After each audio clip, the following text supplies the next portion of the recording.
এখন নাচের video shoot করব, ওই জন্য আমরা আমাদের আউটফিট রেডি করছি। তো এই জামাটা হচ্ছে কুচকে গেছে, এবার কোনো হচ্ছে আয়রন আমাদের মেশিন নেই, এই জন্য অনিন্দিতা দি হাত দিয়ে আয়রন করছে। দেখো ওর মধ্যে যে ইউনিক ট্যালেন্ট আছে সেই কারণে কিন্তু ও বোলপুরে পিএইচডিটা করতে পারছে, এটাই হচ্ছে তার জলজ্যান্ত উদাহরণ। সেটা তোমাদের সামনে আর কি দেখাচ্ছি, প্রেজেন্ট করছি। হ্যাঁ প্রেজেন্ট করলাম, তুলে ধরলাম। লোকে বলবে ভাই তুই তোর স্ত্রীটা বন্ধ কর। এটার রেজাল্ট কি হচ্ছে সেটা পরে নাচের ভিডিওতে দেখানো হবে। একটু বিরতির পর হচ্ছে আসছি, তোমরা লাইনে থাকো। নাচের জন্য রেডি হয়ে গেছি, অনেকদিন পর হচ্ছে এতটা উগ্র সাজলাম।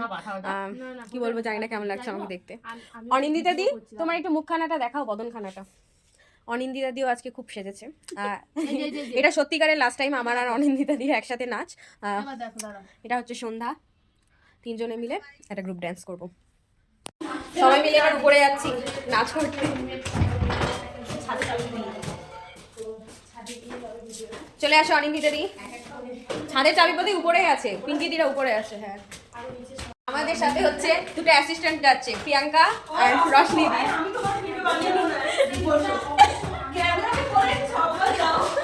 ক্যামেরাম্যান আর একটা হচ্ছে অ্যাসিস্ট্যান্ট ওমেন। ওকে আমাদের এখন প্লেস ঠিক করা হচ্ছে, কোন জায়গায় নাচলে বেটার হবে। কতজন আমাদের সাথে সহযোগী আছে দেখো। ফাইনালি আমাদের ভিডিও শুট কমপ্লিট, এবার ভিডিও নেওয়া হচ্ছে আর ছাদে বসে আড্ডা মারছি।